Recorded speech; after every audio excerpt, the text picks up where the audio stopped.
Welcome back to the morning show here on Arise News.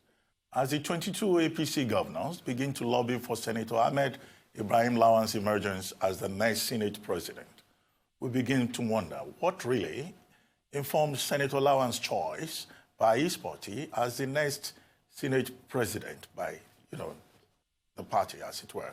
How many bills has he sponsored, and ultimately, how much value has the senator brought to the House during his time there? Joining us now to speak on this and other headline topics is Public Affairs Analyst WALE OLUWADE. WALE, welcome to the morning show. Thank you, Ruben. Good morning. Yes, good to have you back on the morning show. We've been discussing the politics of the National Assembly, keeping a close watch on the political game around it, as it were. To start with, do you think it is right for the APC to insist on the, if I may use that phrase, the imposition of the principal officers of the National Assembly? Or you think the party should be better advised to allow the lawmakers to choose their own leaders? Thank you. I don't think it is right.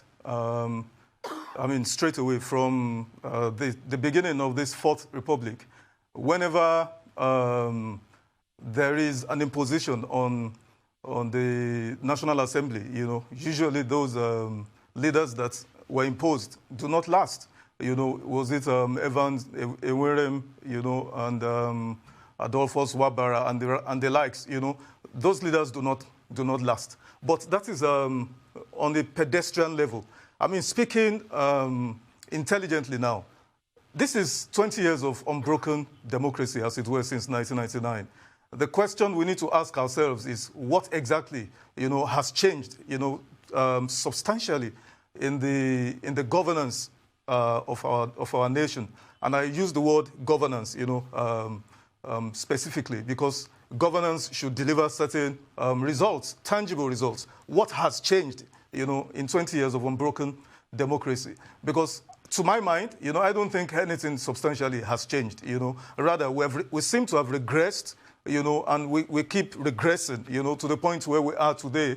Every time you open, the TV channels, flip channels, or read newspapers in Nigeria, it's one tale, one terrible, tragic tale, after the other. So back to the point, why should APC or the executive arm, be insistent, that they must choose the leadership, for the National Assembly? I think it is self-serving, because the question that needs to be asked is, what does Nigeria want? Where is Nigeria now? And what kind of leader do we need right now for the National Assembly? Because the National Assembly is a creation of the Constitution of Nigeria. We practice, a constitutional democracy. The National Assembly is a constitutional provision in Section 4, and if that be the case, and it's meant to be a separate arm of government, and the intendment of the framers of the Constitution, which we copied from the United States, is so that this body, would act, carry out certain functions. Number one, make laws for the order, peace and good governance. That's the first point. Make laws for the order, peace, and good governance of Nigeria. Secondly, representation, to represent people from their various constituencies. And thirdly, oversight functions, which is accountability. And I'll come back to that, but let's go back to number one, which is make laws for the order, peace, and good governance of Nigeria. Let me ask you, Ruben Adesua, is there, order? Okay, maybe there is order. Okay, number two, do we have peace? Maybe there is some kind of peace. But three, is there good governance in Nigeria? The answer stares you right in the face, And like you rightly said, which has been agitating my mind as well, and I'm sure the minds of several other people who think similarly, this individual that the party, APC, and the executive seem to prefer and are insistent must be the next Senate president. What has he done in the last, 20 years? He's been in the National Assembly from the House of Reps, to the Senate. For 20 years unbroken, what has he done? I'm telling you the truth, Ruben, I cannot remember anything of note, anything worthy of commendation that I can attribute to Senator Ahmed Lawan. I can't, and it's mind-blowing. So that leads you to the next question. So why do they want this guy? You know, is it for regime preservation? You know, you just need someone who will be there, you know, someone like Jim Collins called a placeholder, who's not going to rock the boat, who's just going to do the bidding of the executive arm of government. I don't think that is right for Nigeria, because going back to what I said, it is what does Nigeria need? What kind of leader do we need in Nigeria? And who is the man to play that role that we need right now? That, you know, Senator Lawan and Honorable Gbejabiamila have been loyal to the party. They are the highest ranking lawmakers of the party, and they have the experience, you know, that is required. But you have some of their colleagues who say, you need more than that. You need to be able to carry everybody along. Is this a valid argument? And what are those qualities really that we should be looking for? Thank you, Adesua. You know, that is the crisis of leadership recruitment or selection process that has brought Nigeria to where Nigeria is. You're talking about someone who's been loyal to the party. We're talking about patriotism to Nigeria, not party loyalty, not tribal loyalty. It is this primordial sentiment, you know, that has brought Nigeria to where this sorry pass where we find, you know, ourselves. You know, because I mean, if you look at the indices, you know, of measuring the health of a nation, I mean, let's even just focus on the northern part of Nigeria, for instance. It's in a dire strait. I read an article by Dr. Okechukwu in the This Day of this week, I remember, or maybe last week, talking about, you know, before the North sinks Nigeria, or something to that sort. You know, I mean, is it high illiteracy levels? Is it the high, I mean, poverty level in the North? Is it the total, almost near, you know, absence of I mean, the insecurity state in the North? Which one are you going to look at? And this man, and even the other contestants, Ndume, you know, Ndume is from Borno State, Ahmed Lawan is from Yobe State. What has these guys, what have they done exactly? What exactly have they done, you know, to mitigate the disaster that the northern part of Nigeria has become? I can't attribute anything, you know, to them. Rather, I see them as establishment men, as it were, you know, those who pander to the whims and the caprices, you know, of the executive arm of government. And my considered opinion is that Nigeria at this point, you know, do not need this kind of men, you know, to man a sensitive arm of government, you know, an independent arm of government as the National Assembly. Don't forget, Adesua, there was a constitutional review amendment that was done, you know, recently. I mean, the National Assembly had a golden opportunity. I mean, and they've done that, you know, in previous, you know, National Assembly. But this 8th National Assembly had a golden opportunity. Let me just mention two things they needed to have done. Number one, tackling insecurity, for example, in the North. Why didn't they, unbundle the Nigerian police force? And amend the constitution so that we could have state policing, community policing. They did not. Of course, they not voted in their normal pattern of voting, you know, to preserve the status quo. This status quo that is sinking this country right on all of our heads. Secondly, the issue, you know, of poverty in the North, you know, because most of the governors of Nigeria, apart from maybe Lagos, Rivers State, and a few other states, you know, what do? All they do is fold their arms and wait for monthly allocation from the federation account, you know, and then they share the money, pay those who choose to pay salaries. Some don't even pay. Maybe they give them, you know, proportions of the salary to their state workers. What do? So they are idle for most of the time, doing nothing. Now, if the NASS under this last constitutional review that they carried out, if they had removed resource control from the exclusive list and devolved it, you know, to the states, so that a state like Zamfara that is sitting on all kinds of precious, you know, resources, gold and the rest, you know, that is being illegally mined, you know, and people are making money illegally, you know, so you'd have created more opportunity, you know, for the governors, for the governments in all these states in the North, you know, to be busy, to generate internally generated revenue. But that they didn't do that. And the question is, Ahmed Lawan has been Senate leader. What role did he play in that constitutional review? Before Ahmed Lawan, Senator Ndume himself was also Senate leader before he was removed. What role did he play? You know, so like I said, if you say someone is exceptionally qualified because he's loyal and he has experience of 20 years, the question is, what has he done with this experience? I mean, if you take, for instance, someone like Senator Shehu Sani of Kaduna State, I've never met him. I don't know him. I don't have his number. So I'm speaking as a public affairs analyst. I mean, he was one who came out to tell us, for instance, I mean, because the pay package of the National Assembly members was always a mystery. It's always been a mystery. Until Senator Shehu Sani, blew the lead on that. We all have an idea, of what the pay package is. Secondly, when Kaduna State governor wanted to, borrow, I think, $350 million, and needed Senate approval, Senator Shehu Sani and Senator Nkuyi and one other person from Kaduna State resisted it. Because they said, no, you cannot plunge this state, and future generations into, untold debt that you can't pay, successive governments would be saddled with, and they will not be able to do anything. So, I mean, I can speak about Senator Shehu Sani. I would have preferred him to have been the one, maybe, that the APC is putting forward. Never mind the fact that, of course, it was schemed out, played out. Yes. Ask you to pause a little and then try to play the devil's advocate. Are you sure, you are not being unfair to these two lawmakers? One, I mean, there are some senators who are very articulate on the pages of newspapers or who are busy on Twitter dispensing a lot of common sense. But if we were going to do, a very fair assessment of a lawmaker, would it not be better to actually look at one, the bills that they have proposed or motions that they have, championed, and the quality of their contributions on the floor of the assembly? Because if you look at Ahmed Lawan and Femi Gbajabiamila, the people supporting them are saying that, look, it's not just that they are, ranking members of the legislature, but also that they've been able to make a lot of quality contribution.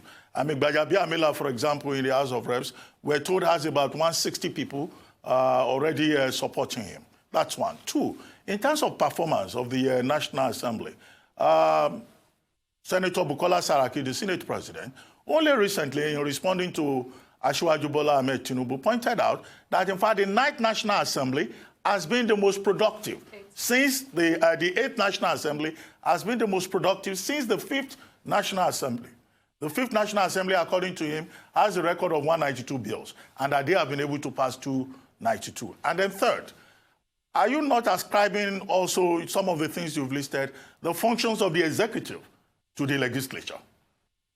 I need you to further deconstruct what you just said. Yeah.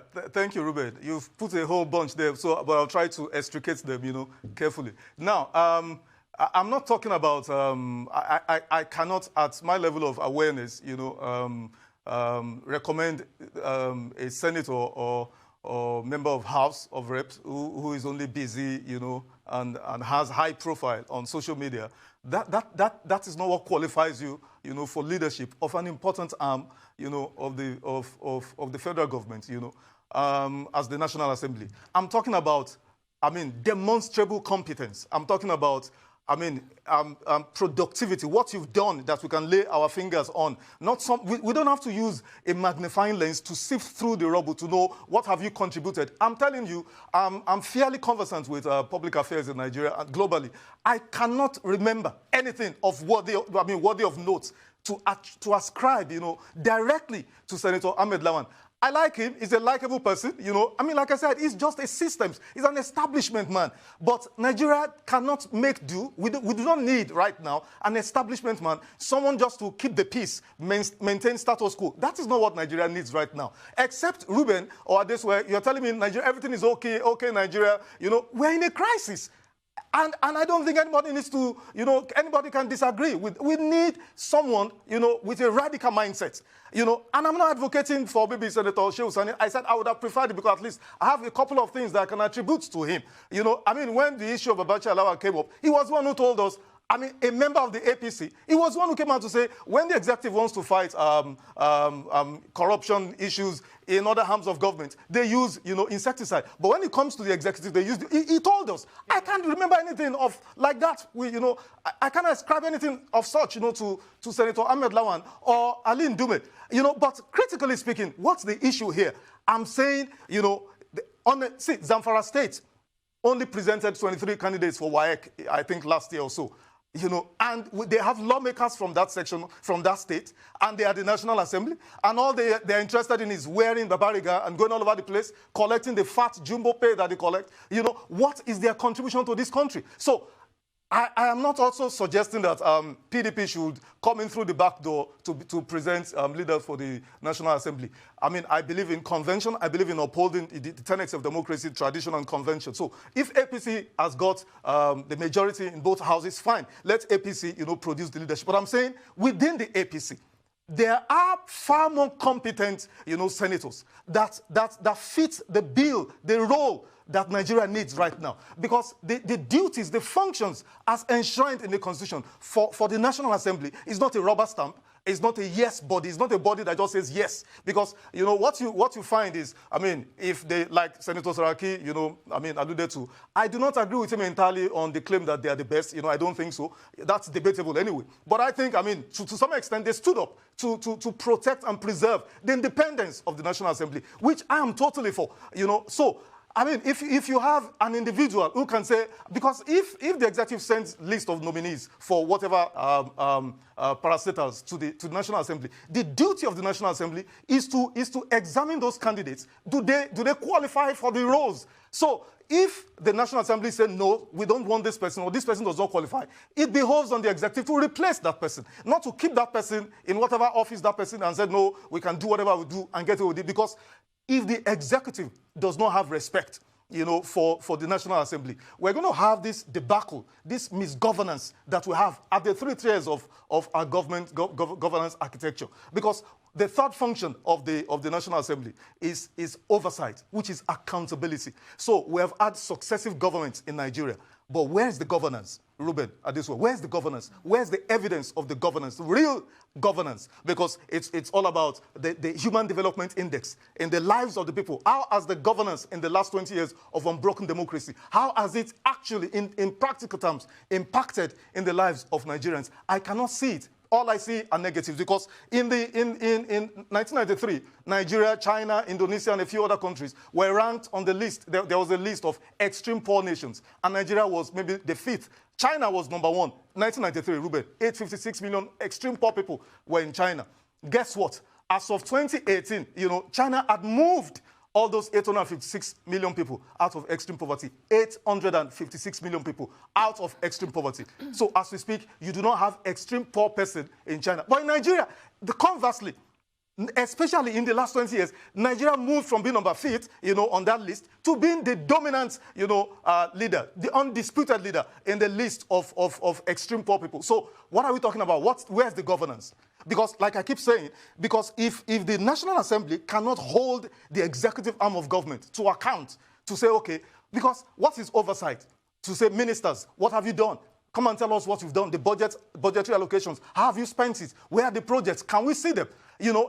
Of course, there are blames for the National Assembly members, of course, because they've also turned oversight function to a witch hunt, to extortionist, vehicle. But like you alluded to, and I agree with you entirely, the failure of the National Assembly, I would attribute a major chunk of that to the executive, to their meddlesomeness in the role, in not allowing the National Assembly play the role. Because this constitutional democracy did not envisage that we're going to have one arm of government, lording it over the other 2 arms of government, weakening state institutions. That is not the intention of constitutional democracy. Well, unfortunately, choosing the leadership of the National Assembly solely in the hands of the lawmakers elect. And of course, the party with the majority this time around is the APC.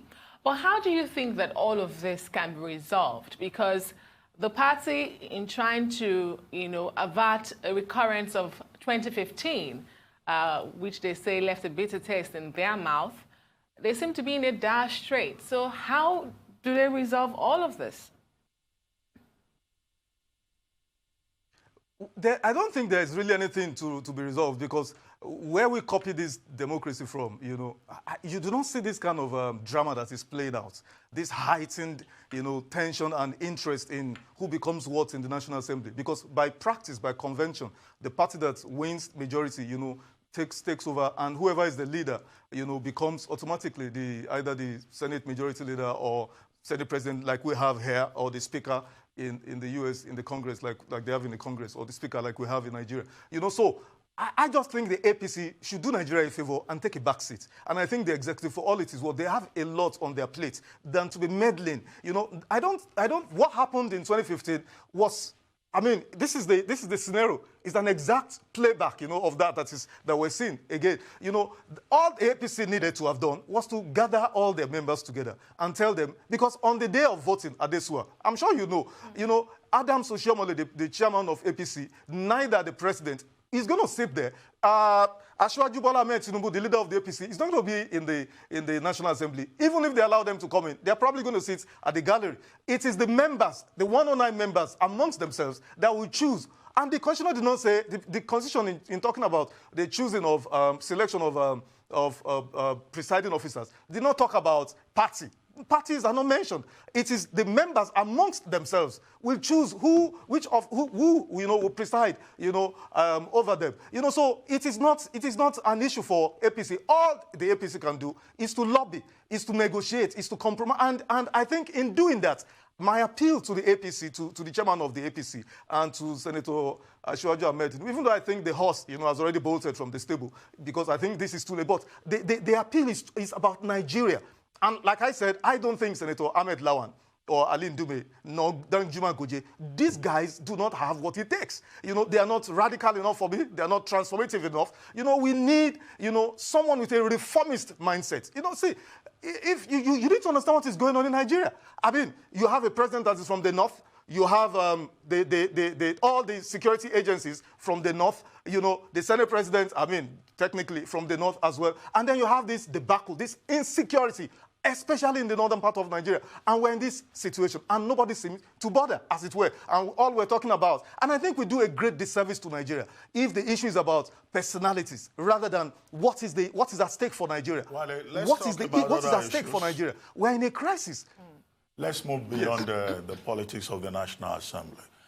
Recently, again, the ruling All Progressives Congress said that it was, it will make sure, and it was compiling a list, although the spokesperson of the party has said nobody is compiling any list. But the party made the point that it will advise President Buhari in appointing a new cabinet to only choose loyal members of the APC. If you were to advise President Buhari, what will you be saying to him? What kind of cabinet would you like to see after May 29? Already the president has asked for handover notes. And in asking this question, I would also like you to attempt an assessment of the cabinet that we have had since 2015 or thereabouts. Thank you, Ruben. The current cabinet that is, petering out May 29 has been a disaster. That's my own opinion. I can't recall. Maybe the former finance minister, Kemi Adeosun, she did try to, she came up with a couple of innovative ideas, the VAID scheme to improve, to get more people, especially the big, the fat cats who are not paying taxes to come into, to get them into the, tax, net, and then, and the whistleblowing policy, and then a few other ideas she brought, maybe one or two others that, but most of them have been spectacular failures. And for me, the biggest disappointment was someone like Babatunde Raji Fashola, someone I used to be so proud of, for his cerebral capacity and, just the drive, the energy he brought to the governance of Lagos State. But then here he came, to the federal government, and maybe he was overburdened because the three ministries that were bundled together and given to him, that would overwhelm anyone. But I was totally disappointed with him. And to a large extent, this outgoing cabinet, they were an outright, failure. Now, substantial answer to your question. If I were to have the ears of the president, and the president went during the campaigns, he went to the East and he was talking to traditional rulers and civil society leaders in the East, and he was telling them, oh, when I appoint ministers, ask any of your sons who are ministers. I give them their portfolios. I don't ask them what. And, the president, in his good nature, spirit, thought he was saying something so magnificent, something wonderful. Ruben, that is the bane of that's the governance, failure of governance that I've been talking about. Because the first thing, the president should go to anywhere in the world where Nigerians are, and Nigerians are all over in the diaspora, and get the best hands. You see, that advice, the advisory from the APC is dead on arrival. If we're going to do great service, great justice to this country, and arrest the slide, the gradual, steady slide, to the abyss that Nigeria is facing, we need to put away this jaded, unproductive, very, very unfortunate, mindset. Because this is what we've done in the past, 20 years. That has gotten us nowhere. We need to get the best hands. Now, having selected the best hands, you need to give them their marching orders. So I would advise the president, give them SMART goals. I'm sure you know the SMART acronym, simple, measurable, achievable, realistic, and timeline. For instance, the power ministry. I would also advise him to unbundle that unwieldy, contraption. Probably separate power, definitely, and put, works and housing, together. Now, for power, tell whoever is your power minister, of course, haven't been appointed based purely on merit, not party affiliations, not loyalty by tribe or ethnicity, purely on merit. And say to this man or woman, I need 500 megawatts of electricity from you every year. If you fail to do that, give me your resignation letter. If I were the president, or if I have his ears, that is what I would tell him to do. You can't give people a job. I'm from the private sector. Before I became, before I left, nobody gives you a job without targets. So if you don't have targets, how are you going to be held accountable? So you are just, so we had ministers, Ruben, in the last almost 4 years, absolutely, under the radar. You only hear of them maybe occasionally when they are doing... That's why I'm surprised that, in assessing the ministers, you've just been able to name only two of them. That you cannot attribute anything significant, significant to them. So the president should give them SMART goals. I get your point. But how will you assess a man like Dr. Chris Ngige, the Minister of Labour, who was in the news yesterday, saying that, look, Nigerian doctors are free to leave Nigeria. And in any case, why are we all talking about white-collar jobs that, people can take to carpentry, plumbing, tailoring, and that why are we also concerned about having more doctors in Nigeria? Whoever wants to leave can leave.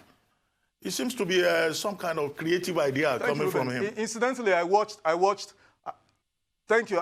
bit of that interview, and I was thoroughly disgusted. And I'm trying to be very, diplomatic because I'm on air.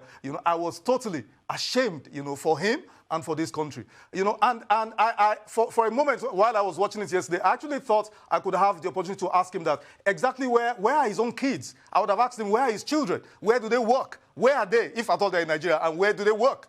Because that's the bane, of this society. You have people who preside at the governance, preside over us as in the governance, structure, who have no stake in Nigeria. They have absolutely no stake in Nigeria. They do not attend hospitals in Nigeria. Their kids don't go to school here. They don't experience the power, the battle you and I experience, or regular Joes on the street experience. So they have absolutely no stake. They don't even drive on the road. If they can't fly, they take choppers. So what is their stake in Nigeria? How do they feel the brunt that the regular, everyday Nigerian feels? So if you're talking about Dr. Chris Ngige, I have nothing to say. That interview, whoever didn't watch it should go watch it. He's one of those I said, I've contributed nothing, because the only time you hear of Dr. Ngige is whenever there is a labor issue, and whatever. That Ministry of Labor and Employment or Productivity, I think, if I'm not mistaken, what has it done, to create employment for the youth of Nigeria? Now, having recruited people based on SMART and giving them SMART goals, then you put in place also a performance management system. Put that in place. I do trainings, for civil service, and it will shock you, Ruben, that you have civil servants in Nigeria, probably the only place in the civilized world, in the advanced society, where civil servants have no targets. Nobody holds them accountable that, okay, when do you come to work? What do you do? So quarterly basis or half-yearly or yearly basis, their performance on tangible basis is assessed. Nobody does that. So you have ministers who have no targets. You have civil servants, no targets. How do you run a nation like that, Ruben? no matter how brilliant you are as a politician, no matter how lofty your manifesto is being crafted by whoever, you still need the engine, the driver of any vision, of any party manifesto that develops a nation is the civil service. So if you don't have the ministers, the PAMSECs, the directors, go down the line, who have goals, who have targets, and there are people through a performance management system to monitor them, to assess their performance, their deliverables, and hold them accountable, we're not going to go anywhere. So, like I said, China in 26 years moved 856 million. Multiply that number times the population of Nigeria out of poverty, because you had people in government who were actually working. They were delivering governance. They were accountable. But here, you just have people just going around the place, spending our money, cruising around, going from one seminar to the other, because that's the governance model I see in Nigeria is people wearing agbada, going all over the place, or commissioning this funny project, opening this symposium, visiting traditional rulers, receiving people. That is not governance. And we're not going anywhere if we continue on this path. Now that you've mentioned commissioning of projects, let's quickly talk about the commissioning of projects yesterday in Lagos. I know you're very passionate about Lagos State, although you're in Abuja. Well, President Muhammadu Buhari was in Lagos yesterday to commission some projects that has generated some conversations about the state and the stages of the projects commissioned. What do you have to say? The question is, what is the impact of those projects to the bottom line of the economy of Lagos State? Of course, there will be some benefits. Of course, it will ease transportation and all of that. But, Adesua, for a state like Lagos, and I've said this on this channel, a couple of times, even during the elections, it boggles my mind why Lagos State, because, the number one crisis amongst several others in Lagos is the transportation nightmare. Just to move from the airport in Ikeja to Lekki or to Victoria Island, you have to spend maybe 2 hours, and if you offended the gods on a particular day and the truck seems, breaks down somewhere, you could be stuck there for the next 5, 6, 7 hours. So the question is, a mega city, the largest economy in Nigeria, outside of the country itself, we do not have a rail system, a tube, a train system in Lagos State. Successive governments in this Fourth Republic, forget about previously, from Achiwaju Bola Tinubu, Babatunde Raji Fashola, Ambode now. So is it so difficult to conceive of something, so transformational? Because governance is about impacting lives on a major level, not these tokenisms, And I borrowed that word from Dr. Ruben, I used to be and I'm still one of his big fans, when he used to be, before he joined politics, and I think the pen has dried a little bit right now. When he was still very fiery, he wrote an article years ago in The Guardian, he was talking about tokenisms, we celebrate silliness in Nigeria. Those things that were commissioned in Lagos, what's the benefit? How impactful? And you have a president of Nigeria fly all the way from Abuja, to go and commission that?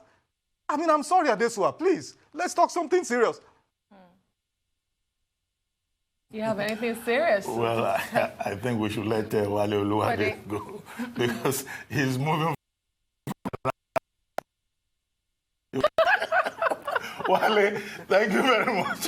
No, you're still my friend, But please stop mentioning my names in your article. Use other names in your article. Stop mentioning Wale and Security. Use some other Yoruba names. Don't use my names again. Thank you very much. It's been a great pleasure having this conversation with you this morning. Thank you. It's time now for a short break. When we come back, the founder of Prisoners' Rights Advocacy Initiative, Ahmed Adetola Kazim, will be in the studio with us to speak on prisoners' rights and rehabilitation. Stay tuned.